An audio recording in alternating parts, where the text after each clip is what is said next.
Hi, I'm Pepper Sharpe. And I'm Melina Michelle. And we're Bat for Sashes! Alright, so in our last few episodes, we've gone over the basics like finding your name, finding your voice, Pageant etiquette. and today we're going to be doing a very, very important part of that journey, actually walking up those steps to the stage. It is going to be our super fun, super favorite subject, fashion! I'm really excited. I can't contain my energy. Well, I'm excited. I did the jazz hands. You know, when Pepper Sharpe does the jazz hands, it means she's actually enthusiastic. We're also theater geeks, so jazz hands are life. Anyway, you just signed up for your first pinup contest. What's the first thing you should do, you might ask? Well, it's Panic? Panic? Panic? Yes, a little bit. Just kidding. No, but what you really should be thinking of first is the one thing that you actually have time to work on. You should be thinking about what to wear. And the first step to getting to that is the pageant you signed up for. Is it a theme? A lot of pageants will have kind of a kitschy theme, or they'll give you maybe some guidelines like, you know, dress Florida themed, or Dress you know, tiki theme. or Western theme, or all sorts of different things. I've seen Space Babe theme. That was cool. But what if there's no theme? Yeah, if they don't give you a theme, I'm of the mindset the safest choice is traditional, vintage, classic pinup, rockabilly style, or psychobilly if you're edgy. But Melina, how do you do that? That is a great question, Pepper. So I'm going to delve a little bit into the history of fashion. So pinup style actually dates back a little bit further than what we think of traditional pinup style. It can actually go back as early as the 1800s, although most people, when they think of traditional pinup, they're looking at decades including the 1940s, the 1950s, and into the early 60s. So if you've got no theme that the contest has told you about, the safest choice is to stick to 1940s style, 1950s, early 60s. If you want to be a little bit daring, you might even get away with early 30s, but 40s and 50s are going to be your safest bets. And y'all, this girl literally went to college for this. It's true. Part of my theater degree program, I did have to do a certain number of hours in shop. I was always drawn to fashion history, so when I wasn't on the stage, I spent most of my time in the costume shop. I have worked in costuming for Disney, Orlando Fringe, other various regional theater shops, so I even make custom clothing on, you can pay me for commissions if you want. In fact, we'll get into this a little bit later, but if you can make your own stuff, go for it. Judges love to see your creativity. And man, that is one thing that I wish I could do. Now, That's why you pay me for it. absolutely, Mina Shell Designs, folks. But for some of us who didn't have quite the background, you know, part of the journey really is finding your voice. And for pinups like me, it was kind of an interesting evolution because I come from the era where we had clothing brands like Shrine and Sourpuss, so it was really easy to kind of dip your toes into it. Now there's a whole slew of brands out there that you can refer to. There's Belle Pock, there's Pinup Girl Clothing, there's Tatiana! Tatiana, we love Tatiana! Oh, Lady Splendor Clothing if you want to go glam. We're big fans of Lady Splendor. Violets in May if you want that perfect tiki outfit. Sparrow to Dragonfly. She's dressed so many people who have graced the Viva Las Vegas stage. And tiki theme actually does come up a lot in pinup contests, so you'll at least want to invest in at least 1 or 2 tiki outfits for those occasions. Or 10. That works too. 10's a safe number. Anyway, one of the biggest things for me, you know, in my journey was finding my pinup voice through my clothing. Who was I? What kind of a story did I want to tell with my outfits? And the very first outfits I fell back on were very traditional, like 50s pinup. The stuff I grew up seeing pictures of my grandmother wearing, because she was one heck of a fashionable gal, and she had a great right hook.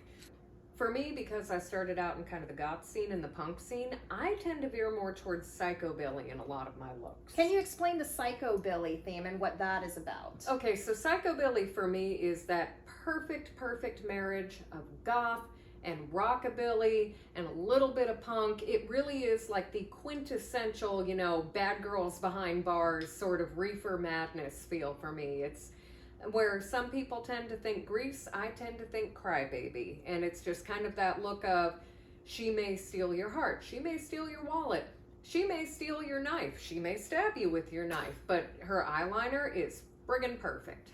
I actually think psychobilly, both traditional and psychobilly style, work very well in the car show setting. Oh yeah, big time in the car show setting. Yeah, so if you're going to a car show for a pinup contest and there's no theme, our suggestion is stick to traditional 1940s, 1950s pinup, or go edgy and run with that psychobilly.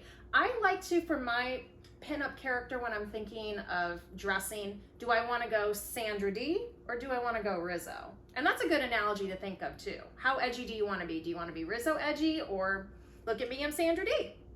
Once you've kind of established, like, what are you comfortable in? Because even within just airing for classic pinup, that's a huge spectrum. You've got dresses, you've got A-lines, you've got pencils, You've got circle skirts, you've got play suits, you've got cropped pants, you've got pedal pushers, you've got tops, all sorts of stuff that you can go for. So at that point, dresses. Once you've figured out what you're comfortable in and what, you know, sort of, I guess, imagery speaks to you, that you could look at something and say, that's the style. That's the facet of pinup that I feel the most comfortable about. Then you can start fine-tuning it and start seeing, well, what colors work for me? Do I like to twirl on stage, or do I like to saunter onto the stage? Mm-hmm. You know, do I want to do something with a reveal? Do I want to keep it simple and let my personality tell just as much of a story as my dress? Do I want the dress to be the conversation? And you can change it up. I mean, you're going to have to change it up for every pinup contest, so you can show a different side of you through your clothing depending on what contest you're participating in, and do different things and just really have fun and be creative with it. Remember, your clothing should always tell a story. That is a big thing for professional costume designers. When we design a show and we're in the designing phase with the director and the set designer, we are all coming together to tell a story. Costume designers just happen to do it with the clothing, with their color palettes, with their cuts, with their accessories. We'll get into accessories shortly. Oh, will we ever? Mm-hmm. But your clothing, whether you're doing a photo shoot, going out for a contest, or whatever you're doing in the pinup world, should be a reflection of who you are, what side you're deciding to portray, and it just needs to tell a story. And I mean, from a writer's perspective, because I've been the writer, you know, we originally met when she was acting in a play that I wrote for Hollywood Fringe Fest. And Orlando. That's close enough. Yeah. Orlando is the East Coast Hollywood these days. There is a Hollywood, Florida. Whenever I would write characters, I mean, one of the things that you saw when you were doing costuming for that is I already had an idea of the image my characters had. It wasn't just like oh, well, they're tall, they're short. I get really obsessed with what my characters are wearing, because that's going to be the first impression. I mean, unless their first impression is, you know, running on stage screaming, which, yes, we did have someone who did that. But the first thing you see is you're going to see what they're wearing. And that's an extension. Like, you know, are they more of a reserved character? Well, it's going to be high necks and it's going to be long skirts. Are they one of the ladies of the night who work at the brothel? Well, then we're going to be, you know, breasting boobily down the stairs. Lots of cleavage. Are they, you know, it's very obvious, Pink Lady. When you think of Sandra Dee, you think of Pink Lady. That costume is iconic. That is its own attitude.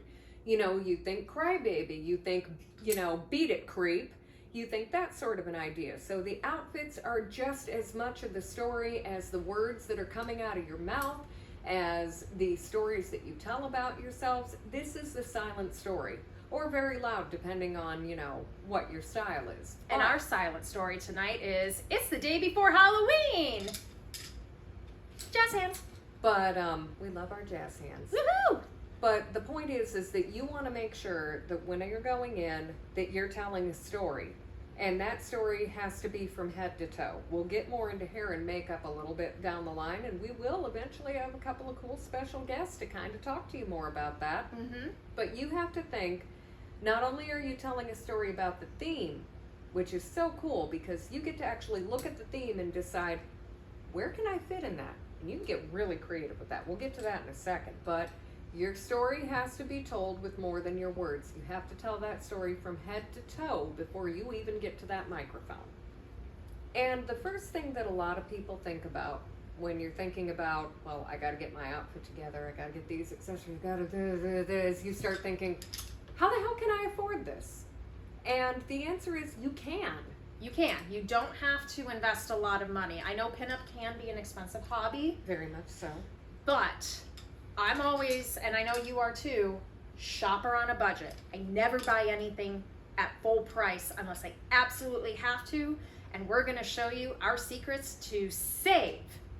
Now, granted, I have gone full out and paid full whack. I usually like to do that with independent brands, with the less, big names, because I want them to stay in business. Please stay in business. Support your local artists. And support your local lady artists, especially. There's some amazing women out there with design. Absolutely. I will hands down pay full price for a Lady Splendor. Oh, I will throw my credit card from Florida to Vegas to her so hard. We've both done it. We have no shame.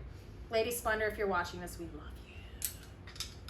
And Violets in May, I absolutely threw down for full price, because how many chances do you get to get a custom dress, a custom vintage tiki dress with she sources the most amazing fabric. Like, her and you are my two favorite people to throw money at and say, here, buy fabric, buy all the fabric, buy it and to make me a gown. And I've done that. Many times. Uh-huh. So, more than that, though, I mean, I am a woman of humble means.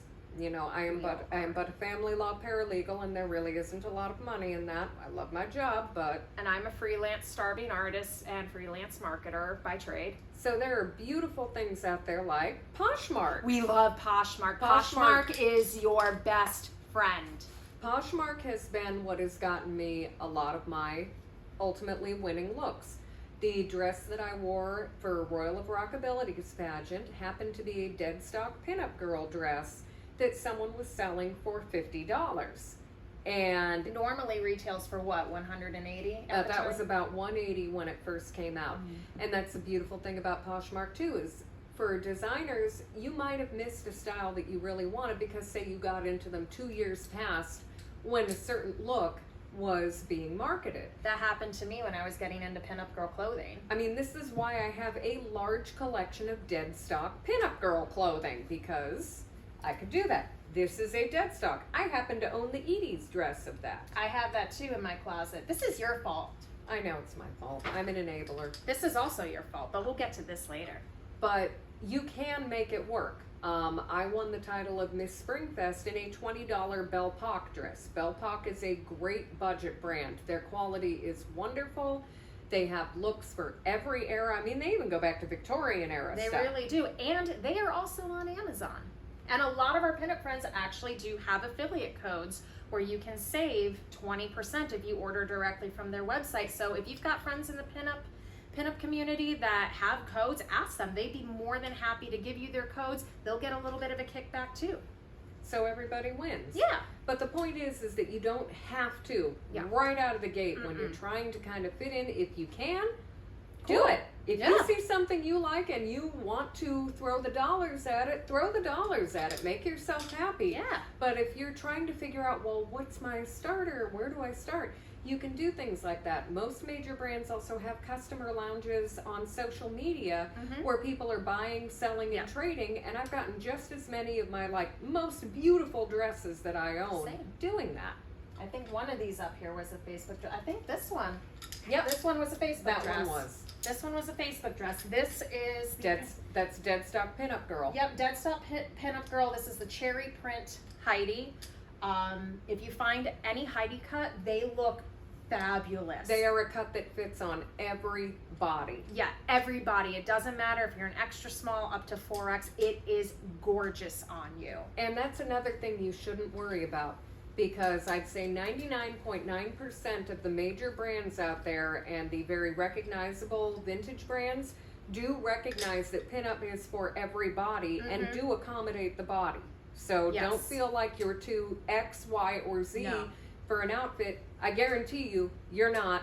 Buy the thing, do the thing. buy the thing that makes you happy and makes you feel beautiful. So, you know, that kind of wraps up our it fits every budget. If you're willing to spend $200 or you only want to spend $20, hell, go to a vintage clothing store. If you go to a reseller or even Goodwill, you actually increase your chances of walking away with true vintage as well. And you don't have to have true vintage. It can be fun to have true vintage. I have a bunch of true vintage. You have a bunch of true vintage. This one is a true vintage that I found off someone for $50. It's a 1960s tiki dress from Hawaii. And I've got a few of those in my collection too. These are so comfortable if you find them. And, you know, vintage resellers, we know a few out here. Hibiscus Belle Clothing. Hibiscus Belle, yes. If you want her Instagram, we're going to comment it below. She is amazing, an amazing Florida-based vintage reseller. She's a personal stylist as well. Hit her up for all your styling needs. Like she literally, I know I'm in trouble when she comes up to me and goes, hey, I think I have something for you, because I might as well just get out my wallet, because every time she's right. I know. Yeah, I've also chucked my credit card at her too. So really there is no you have to go out and spend X amount of dollars. If you start feeling like you're obligated to do that, you need to kind of reevaluate, take a breath. It's really nice to own really nice things. Those really nice things don't have to cost a really nice amount of money. No. And then meanwhile, themes. We love themes. I love themes. Themes are my favorite thing to talk about. Themes make me so happy. I have to say, when a contest gives me a theme, that's when the writer's brain blows up. Because this is where you get to be creative and think outside the box. You can take a vintage style and base it off of anything you like. That's, of course, pending fitting the theme. But let's talk about themes that have come up in our contest history. Start the way. Oh, I was going to point it to you because we got to... Okay. Wait, that was it. 1, 2, 3, go. 1, 2, 3, go. All right, you get started. Okay. We love this topic. Okay, so some common themes that occur in the pinup community. If you're not going true vintage or psychobilly, I'd say the third one is tiki. Oh yeah, big time tiki. Tiki, like I said earlier, you should have a few tiki dresses in rotation, because this will come up at least once or twice a year in the pinup contest circuit. And it's a safe bet. It is a safe bet. So, some things that I have in my closet. So this is also another dead stock pug. I'm crazy about birds, so I love the birds on it. So, another thing you can do with tiki, it doesn't have to be a traditional sarong dress. It doesn't have to be a true vintage dress like the one I showed you earlier. It just needs the spirit of aloha. Yes, so ferns, flora, obviously tropical animals.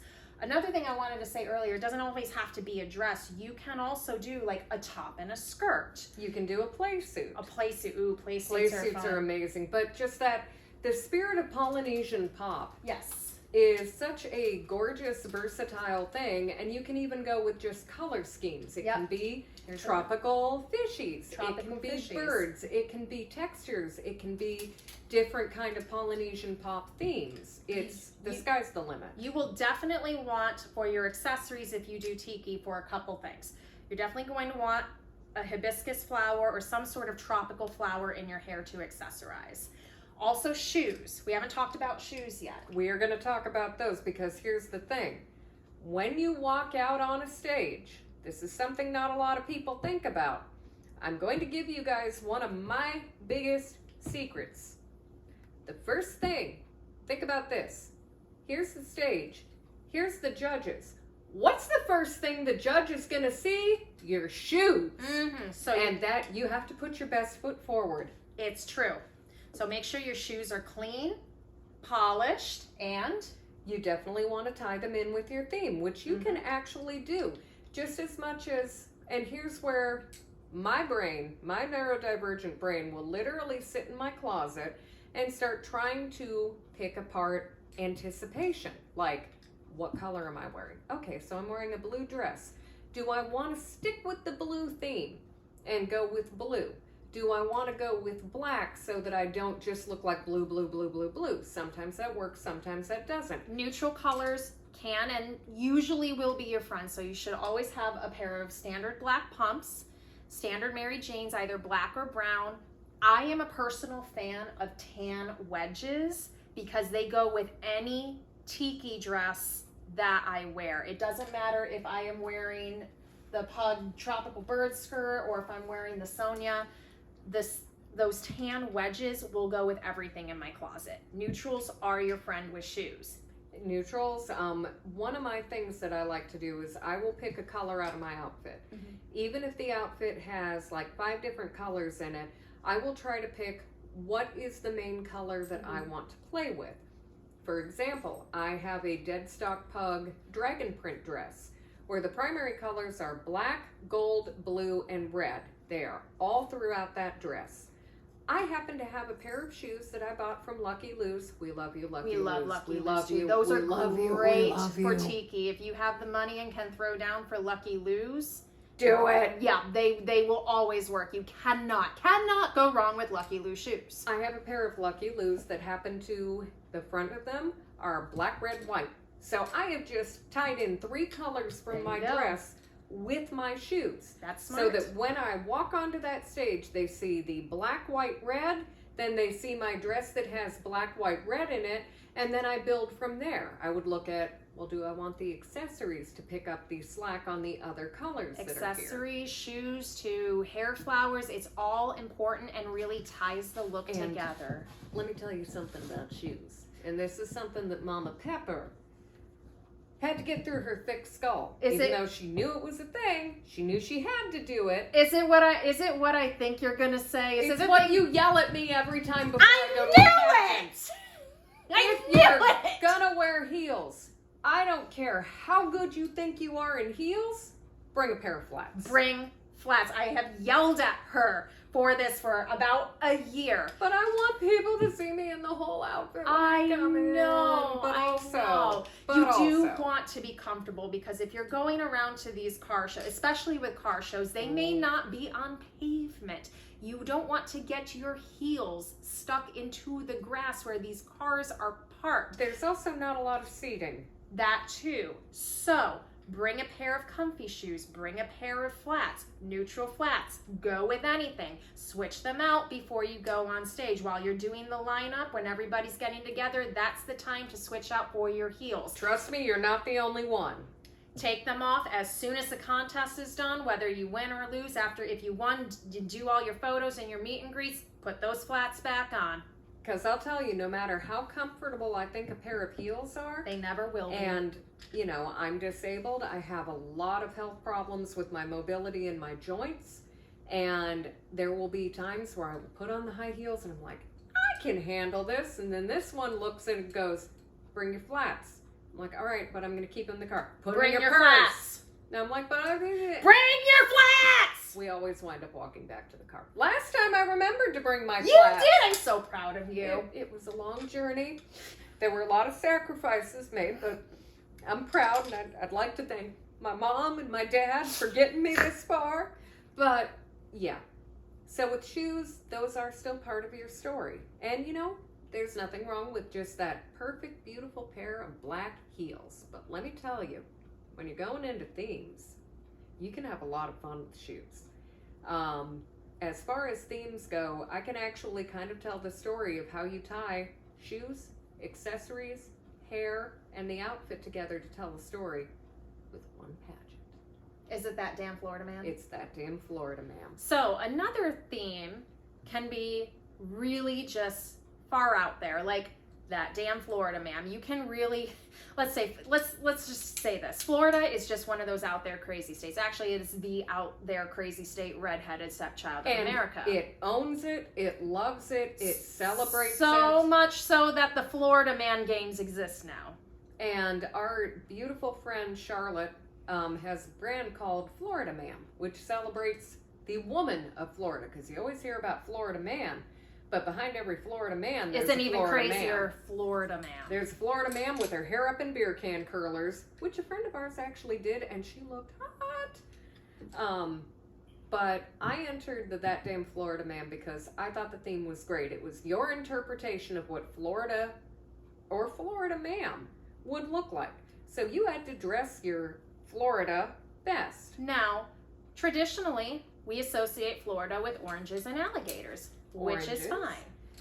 And there are also other little themes within that. Like, you know, I hate to say it, there was a woman up there who did, and she embraced it, went as trailer trash with an alligator raft. Oh my God, the She's alligator. hilarious. Oh yeah, she was a riot on stage. There was another girl who had an alligator on wheels. There were some people who went like nautical themed, like the girl that went with the went as the shrimp, the crawdad. Yeah, she that was actually so had cute. like a shrimp thing. We had a friend who went as the the Key West marker? Oh yeah, the Key West buoy, like the most southern point of the United States, which was really cool. That was a great concept. Yeah, and I'm kind of one of those people that when you give me a theme, I want to work within it, but I want to push my boundaries. And for me, the literal most Florida thing that I can think of is the Majesty Building. Now, here's the thing. That doesn't sound too weird. The Majesty Building was created, and, you know, this is just what it's created for. It was created by a Christian broadcasting radio station so that Jesus had a place to live in the second coming. This building is old enough to drink, and there's nobody in it. It has been sitting empty on the side of I-4 outside of Orlando for decades. And I happen to live a couple blocks away from it. And when I first moved to Florida, I kept seeing it going, what is this thing doing here? And that is when I learned what true Floridians call this building. The I-4 eyesore. So, me being me, go to this one over here and say, what if we did a play suit based on the I-4 eyesore? I just bought a play suit pattern today. Let's do it. The actual conversation. Mm-hmm. So from there, we sat there, hashed out what it would look like. Luckily, when you work with a good designer or you have a really good concept of the theme that you're going to, the creativity flows like wine. Exactly. Or in this case, flows like White Claw. She was able to take the elements of the I-4 eyesore and incorporate it into the dress pattern, the textures, the overskirt, every inch of it. We were able to work with that. Now, the rest of it was my job. I went with silver shoes because one of the colors in it, it was grayscales, blues, you know, silvers, all sorts of different colors, and I chose silver. Yes. For my shoes. And I found a really nice pair of silver vintage high heels on Amazon for pennies. So again, Amazon's a great place to go. Amazon's your friend. From there, I had to think, all right, we've got shoes, we've got outfit. What are we going to do about these? So now we're going to talk accessories. So this one here gave me the Splendette virus. What is Splendette, Pepper? Splendette is run by a wonderful woman named Eva. She is an independent businesswoman located in the UK who specializes in breaking down the concepts behind vintage Bakelite bangles. Vintage, like she'll go everywhere from 40s to 70s. Like these right here are repros of 1940s copper wire bangles. That's actual copper wire that's set in there. She does specialty holiday lines. Like I'm wearing the purple stripes that she just dropped for Halloween this year. And you can't go wrong with the just glitter. These are always, I always go with these for my fillers because they catch the eye, they catch the light. And she's got them in every color, so you can't go wrong. Green, gold, silver, She's got blue. the 60s duotones. She had 70s Art Deco. She's done fantasy. And there really is something, you know, her, Bow and Crossbones, Luxulite, they really embrace the idea of true vintage in the modern world. So you will be able to find something that matches. Now for my bangles, I went with her Heavy Carve in Surf. It was a light blue. And then I went with actually my silver glitters. You have to understand, I own about 450 Splendette bangles. I am, because the minute she says she's going to drop a collection, I set an alarm for when it drops, and I'm one of the first people to order. I know this for a fact because she's told me. I've literally stopped in the middle of the work, stopped in the middle of my workday, stopped in the middle of whatever I was doing, and placed my order. Thank you, PayPal, I'm paying for. That's also another thing you can use. A lot of these people take PayPal. You can opt in for PayPal Pay in 4, and you can pay that amount over 4 payments. Again, it's possible. You don't have to break the bank to do Pinup. There's no need. No. Treat yourself from time to time, but don't throw yourself in debt over this. Yeah, it's not worth it. Mm-mm. Nothing's worth that. No. Not even, no, Lady Splendor's worth it. Yeah, Lady Splendor's worth it. But from there, I went to one of Splendet's vintage glitter necklaces to match the white ones. Yep, she makes necklaces and earrings too. And I wore my silver glitter necklaces. So we're good with that. Yeah, we're good with that. Let's talk about your hair flower and flower crown. This one was mine that I made. I actually incorporated a 1958 C1 Corvette emblem into the center of it. But we're going to talk about yours because we want to complete this look. What did you do with your flower crown? Well, see, flower crowns, hair flowers, you know, I'll do my slight shameless self-plug here. I run and operate and design every single piece by hand for Sharpe Florals. That's my hair flower business.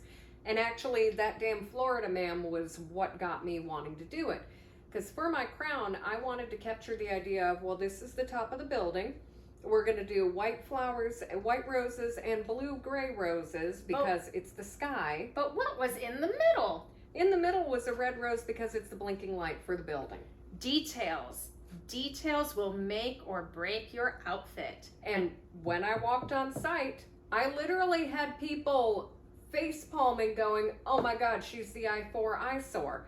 And the host happened to notice that, and I talked to her for a little bit, and she goes, oh my God, you are the I-4 eyesore. And that wound up getting tied into not only my look, not only the way that I was introduced, but it was also part of my answer.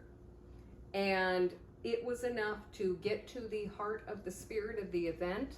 And I wound up taking crowd favorite in that too, because I was able to connect with the crowd over a not obvious piece of Floridianism. Floridian lore. Floridian lore. Actually, that's a great way. That's a great way. Yeah, we'll keep that. It is such a piece of Floridian lore.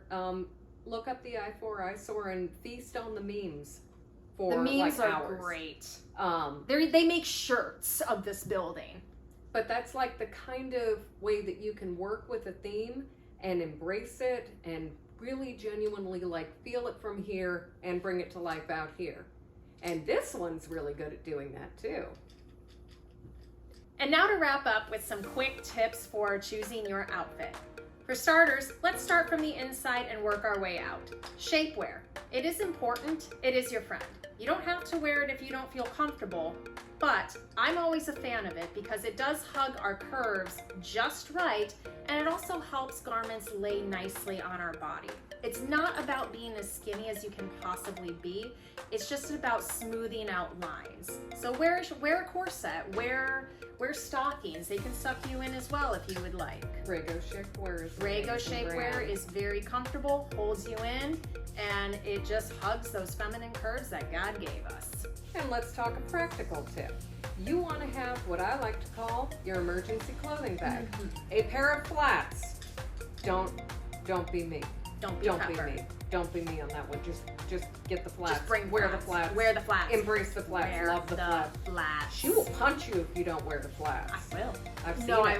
I won't. No, and I we won't do that just for legal reasons. And then bring a backup outfit. Because here's the thing. I've seen it where two people have shown up wearing the same outfit. You don't have to change, but there might be a moment where you're just like, I don't know about this. Something could happen with the outfit, and you might not be lucky enough to have someone who has safety pins or sewing kits.